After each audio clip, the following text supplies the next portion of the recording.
నమస్తే. Welcome to Vedika TV. నమస్తే sir. How are you? Fine అమ్మా. మన తెలంగాణ అసెంబ్లీలో క్యాస్ట్ సెన్సస్ రిపోర్ట్ రిలీజ్ చేశారు. So, as a BSP state కోఆర్డినేటర్‌గా దీని గురించి మీ ఒపీనియన్ ఏంటి? మంచి విషయం. సర్వే చేయటం చాలా మంచి జరిగింది. అసెంబ్లీలో పెట్టారు. అయితే ఏమైందంటే దీని మీద చాలా ఆరోపణలు వచ్చినాయి. అవకతవకలు ఉన్నాయి, డేటా సరిగ్గా లేదనేటువంటి అభిప్రాయం వచ్చింది. ప్రధానంగా ఏంటంటే 2011లో సెన్సస్ చేసినప్పుడు తెలంగాణ జనాభా 350 లక్షలు ఉంది రఫ్లీ. అయితే ఈ 2024 లెక్కల ప్రకారం, ఈ కొత్త సర్వే ప్రకారం 365 లక్షలని చెప్పి చెప్తున్నారు. అంటే 2011 నుంచి ఇప్పుడు దాదాపుగా 13 సంవత్సరాలు. ఈ 13 సంవత్సరాల్లో జనాభా కేవలం 15 లక్షలు మాత్రమే పెరిగిందా? మరి గ్రోత్ రేట్ 1% ఉన్నప్పుడు మరి ఇది సరైనదా కాదా అనేటువంటి అనుమానాలు ఉన్నాయి. అదే కాకుండా బీసీ లెక్కలు వచ్చేటప్పటికి బీసీల జనాభా, ఎస్సీల జనాభా, ముస్లింల జనాభా తగ్గినట్టుగా కూడా లెక్కలు చెప్తున్నాయి. అది కాదు అని అంటున్నారు. నాకేమనిపిస్తుందంటే ఈ అసలు డేటా ప్యూరిఫికేషన్ చేశారా? సర్వే చేశారు, విస్తృతమైన ఏర్పాట్లు చేశారు, అంతా బాగుంది. మరి థర్డ్ పార్టీ ఆడిట్ ఏమైనా చేశారా? ఎక్కడైనా పైలట్ ప్రాజెక్ట్ లాగా టేకప్ చేసి ఒక గ్రామంలో కానీ, ఒక మండలంలో కానీ, ఒక నియోజకవర్గంలో కానీ ఈ డేటాను వెరిఫై చేశారా? మరి ఈ డేటాను వెరిఫై చేయనప్పుడు ఈ ఆరోపణల నేపథ్యంలో మరి ప్రభుత్వానికి కానీ, ప్రజలకు కానీ మంచిది ఏంటంటే మేము చేసిన సర్వే కరెక్ట్ అని అంటం కాదు, అన్నట్టు ప్రజలకు అనిపించాలి. అంటే ఆ పారదర్శకంగా ప్రభుత్వం చర్యలు తీసుకోవాలి. ఇప్పటికైనా తీసుకోవచ్చు. ఇప్పుడు అసెంబ్లీలో టేబుల్ చేసినప్పటికి కూడా ఆ ఆరోపణలు వెల్లువెత్తిన నేపథ్యంలో బీసీలలో ఒక రకమైన ఆత్మస్థైర్యాన్ని నింపటం కోసం, ప్రభుత్వం మంచి పనే చేసిందని చెప్పడం కోసం ఖచ్చితంగా థర్డ్ పార్టీ ఆడిట్ చేయాలి, వెరిఫై చేయాలి. తర్వాత ఎవరికి వారికి వాళ్ళ కులం బీసీనా, ఓసీనా, ఎస్సీనా అది క్లియర్గా తెలిసే విధంగా కూడా దానికి ఎస్ఎంఎస్లు పంపటం కానీ, లేదా మన వెబ్సైట్కి వెళ్ళి చెక్ చేసుకునే విధంగా, వేరే వాళ్ళకి తెలియకుండా చెక్ చేసుకునే విధంగా ఏర్పాటు చేయడం కూడా చాలా అవసరం. ఎందుకంటే ఇప్పుడు కూడా అడ్మినిస్ట్రేషన్ ప్రజా ఆమోదయోగ్యంగా, ప్రజారంజకంగా పాలన ఉండాలి. అది లేనప్పుడు మేము చేసిందే రైటు, మేము చెప్పిందే వినండి అంటే అది డెమోక్రసీ అనిపించుకోదు. ప్రభుత్వం ఈ విషయంలో చర్యలు తీసుకోవాల్సి ఉంటుంది. చేయటం మంచిదే, కానీ ఇంతవరకు కొన్ని ప్రభుత్వాలు చేయట్లా. ఆంధ్రప్రదేశ్లో జగన్మోహన్ రెడ్డి హయాంలో కులగణన చేసింది కానీ అవి బయట పెట్టలే. లేదా చంద్రబాబు నాయుడు గారికి అది మరి ఇష్టం ఉందో లేదో, కరెక్టో కాదో దాని మీద శ్వేతపత్రం కూడా ఏం పెట్టట్లే ఆయన. తెలంగాణ ప్రభుత్వం సర్వే చేసింది. చేయటమే కాకుండా రిపోర్ట్ని అసెంబ్లీలో పెట్టింది. గతంలో కేసీఆర్ హయాంలో సమగ్ర కుటుంబ సర్వే చేశారు. చేసిన దాన్ని గోప్యంగా ఉంచారు. అది చాలా ఇంకా అప్రజాస్వామికం. అది ఇప్పుడు మర్రి చెన్నారెడ్డి హెచ్ఆర్డీలో వెబ్సైట్లో ఉంది. ఆ రిపోర్ట్ కూడా ఏముంది, స్థూలంగా ఉన్నాయి రిపోర్ట్. క్లియర్గా ఏ ఏ కులాలు ఎంతమంది ఉన్నారు అనేటువంటిది వాళ్ళ వెబ్సైట్లో డీటెయిల్స్ లేవు. బీసీల్లో బీసీఏ ఎంతమంది ఉన్నారు, బీసీబీ ఎంతమంది ఉన్నారు, బీసీసీ ఎంతమంది ఉన్నారు, బీసీఈ ఎంతమంది ఉన్నారు అనే డీటెయిల్స్ మళ్ళీ ఆ వెబ్సైట్లో లేవు.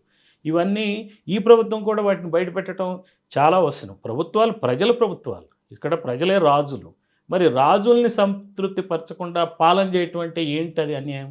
బహుజన్ సమాజ్ పార్టీ ఎప్పుడు కూడా ఏమంటుందంటే ఈ పాలక కులాలు ఏవైతే ఉన్నాయో మరి ఈ మిగిలిన కులాలకి బీసీ, ఎస్సీ, ఎస్టీ మైనారిటీలకి ఈ రాజకీయ దోపిడీ చేసి పాలన సాగిస్తున్నాయనేది మా ప్రధానమైనటువంటి ఆరోపణ, నిజం. దీన్ని మరి ఎట్లా వీళ్ళు బట్టబయలు చేస్తారు? ఇది కాదని ఎలా చెప్తారు? చెప్పే విధంగా చర్యలు తీసుకోవాలి కదా ప్రభుత్వాలు. లేకపోతే ఇదేమవుతుందంటే ఒక అతని క్యాస్ట్ కనుక సరిగ్గా లేకపోతే రేపు ఎంఆర్ఓ ఆఫీస్కి వెళ్ళినప్పుడు అతనికి కుల ధృవీకరణ పత్రం ఇవ్వకపోవచ్చు. బీసీని బీసీ కాదు ఓసీ అనొచ్చు, ఎస్సీని ఎస్సీ కాదు ఓసీ అనొచ్చు. ఆ క్రమంలో ఏమైపోతుంది, అక్కడ అవినీతి తాండవిస్తుంది. ఇప్పుడు ధరణిలో ఎలా అయితే తప్పులు జరిగినాయో, వీళ్ళ డేటాలో ఎలా అయితే తప్పులు చేసి విపరీతమైనటువంటి కరప్షన్ ఎలా అయితే సాగిందో గత ప్రభుత్వ హయాంలో, ఇప్పుడు ఈ డేటా బేస్ చేసిన కూడా మరి రెవెన్యూ ఆఫీస్లో హెరాస్మెంట్ పెరుగుతుంది. దీనికి వల్ల నష్టం ఎవరికి? ఇప్పుడు పాలిస్తున్న కాంగ్రెస్ ప్రభుత్వానికే నష్టం. అందువలన ప్రతిష్టగా పోకుండా ఈవెన్ కనీసం సీక్రెట్గా అయినా సరే వెరిఫై చేసుకోవాలి. ఎందుకంటే చాలా ఏజెన్సీస్ ఉన్నాయి, థర్డ్ పార్టీ ఆడిట్స్ చేసుకోవచ్చు, సర్వే ఏజెన్సీస్కి ఇవ్వచ్చు, ఈ డేటా ఇచ్చి వెరిఫై చేసి చెప్పమంటే చెప్తారు. చెప్పి ధైర్యంగా ప్రజలకు కూడా చెప్పాలి. ప్రజల్లో ఒక ధైర్యాన్ని నింపాలి. ఆరోపణల కోసం ఆరోపణలు చేశారా, నిజమైన ఆరోపణలా కాదా అని చెప్పటం అనేది ప్రభుత్వానికి చాలా అవసరం. పాలన అంటే అదే. ప్రజల కోసం పాలన చేసాం కానీ మేం చేస్తాం మీరు పడి ఉండంటే అది పాలన కాదు. ఇప్పుడు మీరు ఇందాక చెప్పినట్టు థర్డ్ పార్టీ సోర్స్ ఇది కరెక్ట్ ఎవిడెన్స్ అని ఒక స్టాంప్ వేస్తుంది. మరి ఈ డేటా కరెక్ట్ డేటా, ఇది బీసీ వర్గాలు ఇంతమంది ఉన్నారు, బీసీలో ఇంత ఏ బి సి డి క్యాడర్లో ఇంతమంది ఉన్నారు, ఇది కరెక్ట్ సెన్సస్ అని మనకి ఎలా తెలుస్తుంది? ఇప్పుడు ఇందాక మీకు చెప్పినట్టుగా డేటాని పబ్లిక్ డొమైన్లో ఉంచడం, తగిన విధమైనటువంటి ప్రాసెస్లో ఎవరి డేటా వాళ్ళు చెక్ చేసుకునే విధంగా ఉంచడం అనేది చేయొచ్చు. అదొక మార్గం. రెండోది, ప్రభుత్వంలో వివిధ శాఖల్లో ఈ వెరిఫికేషన్ కార్యక్రమం కూడా చేసుకోవాలి. ఇప్పుడు ఏదో ఒక ఏజెన్సీ ప్లానింగో పంచాయతీరాజో చేసింది, ఆ రిపోర్ట్ వచ్చింది, ఒక ఆఫీసర్ నుంచి తయారైంది, ఇదే గాస్పెల్ ట్రూత్ అంటే కాదు. ఇదే ట్రూత్, ఇదే మీరు ఫాలో అవ్వండి అంటే నేను అంటాను, ఈ ప్రభుత్వంలో ఉన్నట్టు ముఖ్యమంత్రికి కానీ మంత్రులకు కూడా అలాంటి మరి ఈ రకంగా వెరిఫై చేసుకొని రిపోర్టుల ద్వారా వాళ్ళకి రాజకీయ నష్టం జరుగుతుంది. మేము పెడితే పెట్టుండొచ్చు, కానీ వెరిఫై చేసుకోవాల్సిన అవసరం ఉంది. ఆ ప్రతిష్టగా పోకుండా వెరిఫై చేసుకోవాలి. రేపొద్దున కోర్టులో పిటిషన్లు వేసినప్పుడు వాళ్ళు అడుగుతారు ఈ డేటా ఎంత ఆథెంటిక్ అని, ఆథెంటిసిటీ ఏంటి అని. అడిగినప్పుడు మరి ప్రభుత్వం ఏమని ఎక్స్ప్లెయిన్ చేస్తుంది? వివిధ దశల్లో మేము వెరిఫై చేసాం, డేటా ప్యూరిఫై చేసాం, ఇలాంటి పైలట్ ప్రాజెక్ట్ ఇవన్నీ చెప్పాలి కదా. మరి చెప్పి అప్పుడు కోర్టులు కూడా సంతృప్తి చెందాలి కదా. సో ప్రజల సంతృప్తి మేరకు పాలన చేయాలి, కానీ మేము చెప్పిందే మీరు సంతృప్తిగా ఉండాలంటే ఉండరు. ఈ క్యాస్ట్ సెన్సస్ వల్ల బీసీ వర్గానికి చెందిన వాళ్ళకి కానివ్వండి, సప్రెస్డ్ క్లాసెస్ వాళ్ళకి కానివ్వండి, వాళ్ళ వర్గం నుంచి ఎవరైనా పొలిటికల్ లీడర్స్ వస్తారా, లేదంటే జస్ట్ ఇది ఎనదర్ పొలిటికల్ పార్టీ యొక్క ఓట్స్ బ్యాంక్ నింపుకోవడానికి ఇది ఒక పొలిటికల్ జిమ్మిక్ అనుకోవచ్చా? పొలిటికల్గా ఇది ఒక మంచి ప్రాసెస్. ఇది ఇప్పుడు ఈ రోజున మనం తెలంగాణలో చూసుకుంటే మనకి ఇక్కడ 16 ఎన్నికలు జరిగినాయి, అసెంబ్లీ ఎన్నికలు. 16 ఎన్నికల్లో 1743 మంది ఎమ్మెల్యేలు అయ్యారు. ఈ తెలంగాణ 10 జిల్లాలు, నేను ఆంధ్రప్రదేశ్ సంగతి మాట్లాడట్లే. ఈ 1743 మంది ఎమ్మెల్యేలు కమ్మ, రెడ్డి, వెలమ కులాలకు చెందిన ఎమ్మెల్యేలు 798 మంది అయ్యారు. ఈ రోజున ప్రభుత్వమే చెప్పిన లెక్కల ప్రకారం 15% ఓసీలు ఉన్నారు అనుకుంటే వాళ్ళ సంఖ్య మరి చాలా ఎక్కువైపోయింది కదా. ఎమ్మెల్యేలు 798 ఎమ్మెల్యేలు, కానీ బీసీలు ఎంతమంది ఉన్నారు? 279 మంది ఎమ్మెల్యేలు ఉన్నారు. ఇప్పుడు బీసీలు ఈ ప్రభుత్వ లెక్కల ప్రకారం 41% అంటున్నారు, ముస్లిం బీసీస్ కాకుండా. మరి వీళ్ళు 15% అంటున్నారు ఓసీలు. 15% ఓసీలు ఉన్నప్పుడు వాళ్ళు 798 మంది ఎట్లున్నారు? 1743లో 1743లో ఎంతమంది ఉండాలి? మ్యాక్సిమం ఒక 250 ఉండాలి, కాకుండా 798 మంది ఉన్నారు. అదే బీసీలు 41% అంటే ఎంతమంది ఉండాలి? 700 మంది ఎమ్మెల్యేలు ఉండాలి కనీసం. ఎంతమంది ఉన్నారు? 279 ఎమ్మెల్యేలు మాత్రమే ఉన్నారు. ఇది అందరికీ అర్థం కావాలి. ఓసీలకు అర్థం కావాలా, బీసీలకు అర్థం కావాలా, ఎస్సీలకు అర్థం కావాలా, అందరికీ అర్థం కావాలి, మేధావులకు అర్థం కావాలా, యూత్కి అర్థం కావాలా. ఎందుకు ఇలా జరుగుతుంది? దీని వెనక కారణం ఏంటి? బీసీలో నాయకత్వాన్ని ఎందుకు డెవలప్ కావట్లేదు? ఎందుకు పైకి రానివ్వట్లేదు? రాజకీయ అధికారానికి ఎందుకు దూరంగా ఉంచుతున్నారు? ఈ ఓసీలు అధికారాన్ని ఎందుకు పంచట్లా అనే ప్రశ్నలు ఉత్పన్నం అవుతాయి. దానికి జవాబుదారీగా ప్రజలు కూడా చెప్పాల్సి ఉంటుంది, ప్రతి పార్టీ చెప్పాల్సి ఉంటుంది. మీ ఎమ్మెల్యేలు తక్కువ ఉన్నారు. ఇప్పుడు అంబేద్కర్ పుణ్యం అని ఎస్సీలు, ఎస్టీ ఎమ్మెల్యేలు జనాభా దామాషా పద్ధతిలో వాళ్ళ నంబర్ ఉంటుంది ఎప్పుడు ఎమ్మెల్యేలది. ఎందుకంటే ఇండియన్ కాన్స్టిట్యూషన్లో ఎస్సీ, ఎస్టీలు క్యాస్ట్ సెన్సస్ చేయమని ఉంది. అందుకని ప్రతి 10 సంవత్సరాలకి ఎస్సీ, ఎస్టీ సెన్సస్ చేస్తారు. చేయటం వలన కాన్స్టిట్యుయెన్సీస్ డీలిమిటేషన్ జరుగుతూ ఉంటుంది, నంబర్ పెరుగుతూ ఉంటుంది, తగ్గుతూ ఉంటుంది. తద్వారా జనాభా దామాషా పద్ధతిలో ఎమ్మెల్యేల సంఖ్య ఎస్సీలది, ఎస్టీలది ఉంటుంది. బీసీలకి లేదు. ఎందుకంటే బీసీలకి టికెట్లు ఇవ్వాల్సింది రాజకీయ పార్టీలు, వాళ్ళు ఇవ్వరు. వాళ్ళు ఏమంటారు? మీకు డబ్బులు లేవు, మీరు ఓట్లకి పంచలేరు, మావాడే మా రెడ్డి కానీ, మా కమ్మ కానీ, మా దొర కానీ, వెలం దొర కానీ పంచుతాడు, అతను 10 కోట్లు ఉన్నాయి, ఓట్లు కొనుక్కుంటాడు, గెలుస్తాడు అనే ధోరణిలో చెప్తారు అతనికి. నీకేముందా, నువ్వెట్ట గెలుస్తావా? పక్కన వెలమ అభ్యర్థి, కమ్మ అభ్యర్థి, లేకపోతే రెడ్డి అభ్యర్థి బాగా డబ్బులు పెడతాడు, అతను ఓట్లు కొనుక్కుంటాడు, గెలుస్తాడు అని చెప్పి ఇతన్ని డిమారలైజ్ చేసి ఇస్తారు. అట్లా కాకుండా ఈ బీసీ అభ్యర్థులను ఈ పార్టీలు ఏమన్నా ఎంకరేజ్ చేసి గెలిపించుకుంటారా? గెలిపించుకోరు. ఎందుకు గెలిపించుకోవాలి? వాళ్ళకి అధికారం కావాలా?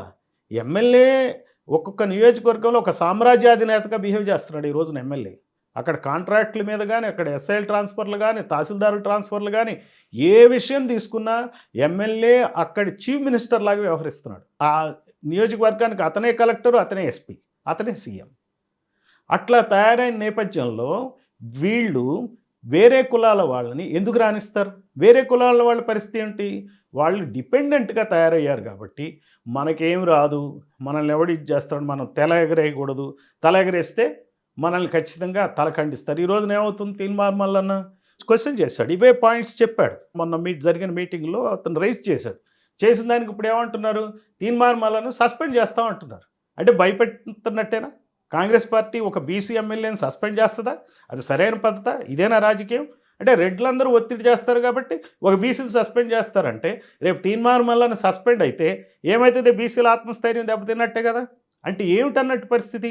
అది ఎట్లుందంటే, తప్పులు ఉన్నాయని అతను రైజ్ చేసినప్పుడు దాన్ని సరిదిద్దుకోకుండా, కాలబెట్టావు కాబట్టి నీవే చర్య తీసుకుందామంటే అన్యాయం కదండి. మళ్ళీ అదే పొజిషన్‌లో ఒక బీసీ కాకుండా హయ్యర్ కమ్యూనిటీకి చెందిన వాళ్ళు అదే క్వెషన్ అడిగి ఉంటే ఆ సిట్యుయేషన్ ఎలా ఉండేదంటారు? ఒకటి, ఫస్ట్ ఆఫ్ ఆల్ అడిగేవాళ్ళు లేరు.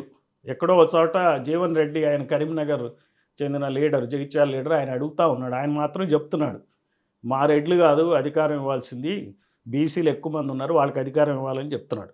సో అట్లాంటి వాళ్ళు అరుదుగా ఒకళ్ళు ఉంటారు. అట్లాంటి వాళ్ళ మీద చర్య తీసుకునేవాల్సిన అవసరం వాళ్ళకి లేదు. వాళ్ళ మనిషి కదా. ఇప్పుడు క్వశ్చన్ చేసేవాడు మొబిలైజ్ చేస్తున్నాడు, జనాలను తీసుకొస్తున్నాడు, ఇష్యూని రైజ్ చేస్తున్నాడు, ఒక బలమైన నాయకుడిగా ఎదుగుతున్నటువంటి తీన్మార్ మల్లన్న మీద చర్య తీసుకోవాలని చూస్తారు.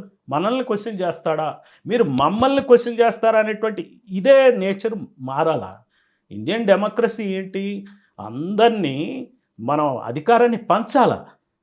నువ్వు పంచి చేయాలి, కానీ నువ్వు మమ్మల్ని క్వశ్చన్ చేసేవాడు అయ్యావంటే ఒక గ్రామంలో, ఈ రోజున ఒక గ్రామంలో ఎలా జరుగుతుందండి, బీసీలు కానీ, ఎస్సీలు కానీ, ఎస్టీలు కానీ, అక్కడ ఉన్నటువంటి కమ్మ, రెడ్డి, వెలమ పెద్దలు ఎవరైతే ఉన్నారో వాళ్ళకి అణిగిమణిగి ఉండాల్సిందేగా. అది ఎవరైనా కాదని అంటారా? అది ఈ రోజున అదే పరిస్థితి ఉంది. బ్రిటిష్ వాళ్ళు ఉన్నప్పుడు అదే పరిస్థితి ఉంది. నిజాం నవాబ్ ఉన్నప్పుడు అదే పరిస్థితి ఉంది. దాని ముందు హిందూ కింగ్స్ ఉన్నప్పుడు కూడా అదే పరిస్థితి ఉంది. గ్రామాలు ఎప్పుడు ఈ 2-3 కులాల ఆధిపత్యంలోనే ఉన్నాయి. ఇక్కడ ఎవరు క్షత్రియులను బ్రాహ్మలు ఏలిన గ్రామాలేం కావు. ఎక్కడన్నా ఒకళ్ళిద్దరు బ్రాహ్మణ్స్ ఉండొచ్చు. కానీ ఇక్కడ ఉన్నదానిలో ఎవరు, తెలుగు రాష్ట్రాల్లో కమ్మ, రెడ్డి, వెలం కులాలే వాళ్ళు గ్రామ పెద్దలు. వాళ్ళని కాదని ఆ గ్రామాల్లో ఉన్నటువంటి ఎస్సీలు కానీ, ఎస్టీలు కానీ, బీసీలు కానీ, మైనార్టీలు కానీ ఏమైనా చేయగలరా? అదే పరిస్థితి ఈ రోజున రాష్ట్ర స్థాయిలో ఒక పెద్ద ఎత్తున తీన్మార్ మల్లన్న మీద అదే రకమైనటువంటి ఒక రకమైన నియంతృత్వ పోకలు సాగుతున్నది. చాలా దుస్సాంప్రదాయం. ఆయన రైజ్ చేసిన పాయింట్ తెలుసుకుని అతన్ని తప్పని ప్రూవ్ చేయండి, మంచిదే కదా. మెషినరీ మీ చేతుల్లో ఉంది, ఓపెన్ చేసేయండి, డేటా ఓపెన్ చేయండి. తీన్మార్ మల్లన్న నువ్వు చెప్పే తప్పు అని చెప్పండి. చెప్పకుండా సస్పెండ్ చేస్తామని బెదిరించడం ఏంటి? ఒక కాంగ్రెస్ పార్టీ, జాతీయ పార్టీ, ఆ కాంగ్రెస్ పార్టీ ఏమంటుంది, రాహుల్ గాంధీ ఏమంటున్నాడు, క్యాస్ట్ సెన్సస్ చేయాలా, అటు మోడీ చేయట్లేదు అంటున్నాడు. ఇక్కడ చేసింది సరిగ్గా లేదంటే సరి చేయాలి కదా. ఇప్పుడు రాహుల్ గాంధీ అయినా ఈ విషయానికి వెంటనే సత్వరం చేసుకోవాలి కదా. వచ్చి నువ్వేందా పార్టీకి వ్యతిరేకంగా అంటే తప్పు జరుగుతుంటే పార్టీకి వ్యతిరేకంగా మాట్లాడటమా? మరి పార్టీలో ప్రజాస్వామ్యం ఎక్కడుంది? ప్రజాస్వామ్యం ఉంటే మీరు కరెక్షన్ చేయాలి కదా. చేయకుండా ఎట్లే చేస్తే ఏ రకమైనటువంటి న్యాయం జరుగుతుంది? అప్పుడు తెలంగాణ ప్రజల్లో, తెలంగాణలో ఉన్నటువంటి బీసీలకి ఇదేనా అన్యాయం చేస్తారండి? ఎస్సీల జనాభా తగ్గుద్దంటే ఎక్కడన్నా? జనాభా పెరుగుతుంది కానీ తగ్గుతుందా? మన మైనార్టీల జనాభా తగ్గుతుందా? పెరుగుతుందే కానీ. మరి అవి క్వశ్చన్స్ ఉన్నాయి, కాదని చెప్పండి. చెప్పాల్సిన బాధ్యత ఉంది ఖచ్చితంగా ప్రభుత్వానికి.